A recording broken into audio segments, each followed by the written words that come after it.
Hey guys, so after you change out the fluid, you need to prime the pump, right? So make sure you have enough fluid in there. If you have access to Toolbox, you can go into Toolbox. You can search for test. I'm trying to get up there without the credentials. Test self underscore D.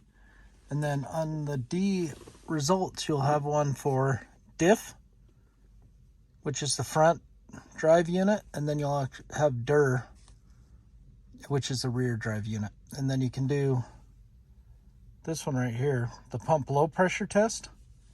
That will pop up, and then you hit run on it, and then it will start running, start buzzing.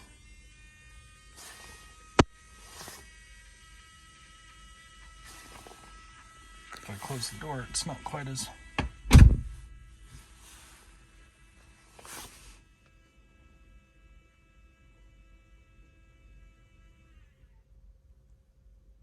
There we go. So routine complete, has a green check, meaning it succeeded. You can also go to raw output.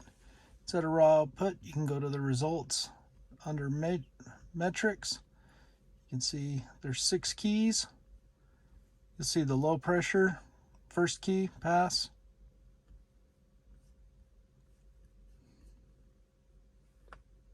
Oh, I'm sorry, I'm trying to scroll on this thing. There is not running, finished. And then here is the pressure test. Yeah. So oil pressure self-test, value 000. It passed.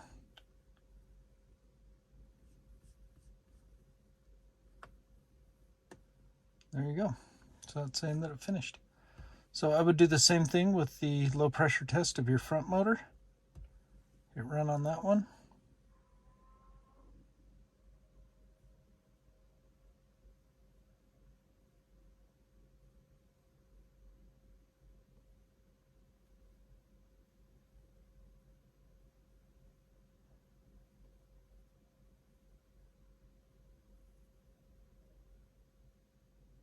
And passed.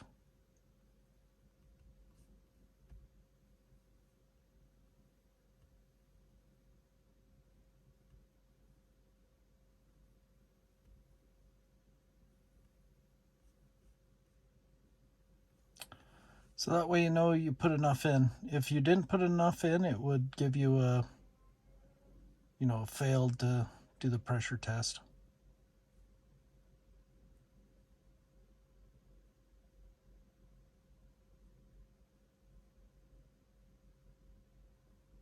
And I only have Toolbox for 24 hours, so I didn't have a lot of time to spend on all these things. But so yeah, you can do an oil test, oil communication test, meaning that, is it plugged in? And that just checks to see if it's plugged in. Routine passed.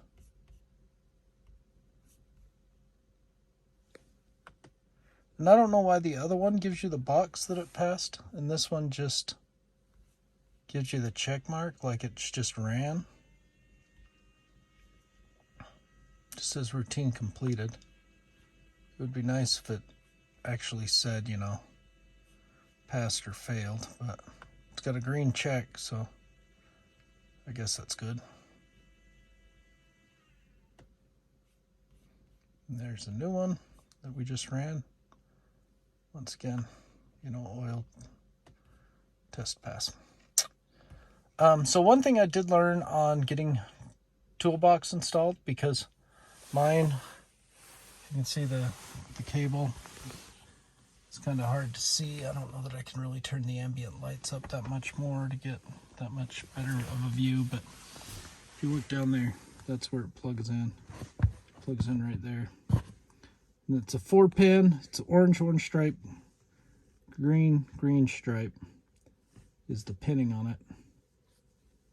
I could turn on my well, then I gotta move the laptop. I have ambient lights down there that make it a little bit brighter, but anyway, so that's that's pretty much the end of the journey on doing the ATF flush.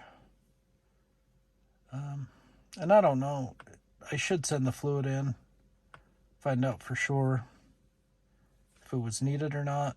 If you look online, some people say it's very much needed. Other people say, not needed at all. I just don't.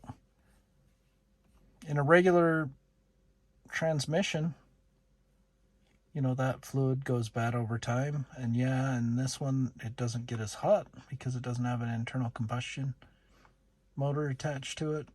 But I don't know. I just, for some reason, believe that, fluid should be swapped out over time. And it did, kind of smelled, looked a little dirty. The rear motor had kind of some buildup on it, some dark buildup. So I don't think it hurts anything to put new fluid in. Maybe it doesn't hurt it if you leave the old fluid in too. I don't know, but I just figured I would do it. So anyway, so this toolbox, there's, you can do test self, and then you can go through all of the different tests. There's a bunch of them. There's like test the low voltage controller. Oh, that's what's the system. VC right X this. I don't know what that is. Yeah, I don't think I'm going to run that. Don't know. I can't decode what that means. VC right X thanks. But there's some restraints. Check your safety restraints. Liftgate strut. That one just opens and closes the back. Right, so there's a lot of these. This ambient sensor test. Run that. I didn't see anything change in the car, so maybe it's probably just a sensor into the windshield to let it know how bright it is. I did the windshield heater test earlier. Same thing, just comes and goes. Routine complete. It worked. And I was curious, if anything ever does fail, which obviously it does, right? But it's different when everything's passing than when everything's failing. So I did go and I had the rear seats out so that I could pull the high voltage. And while that was unplugged, like that self-park, there is a test in here for the rear seat restraints. Yeah, there's a radiator condenser fan test. Can run that one. Then it just sounds like when you're going to supercharge, you start hearing the fan spinning up, and it doesn't spin for very long. Powers back down.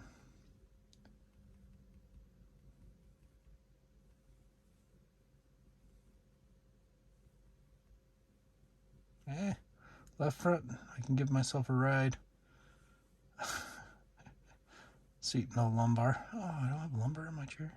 You can tell I've really noticed it because I didn't even know that. Left rear door self-test.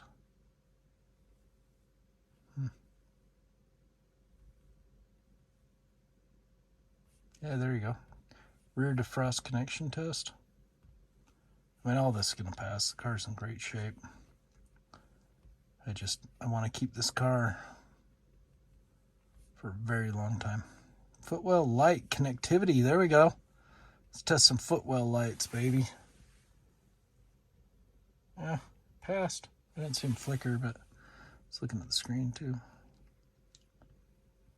Let's see what else. Thermal system performance test.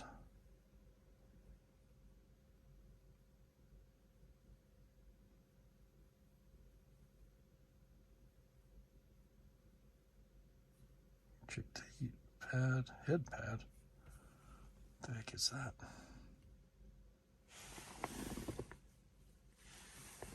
Huh? Completed. I didn't see anything happen in the right rear. I mean, these heat pads make sense. I don't know what head pad really means, but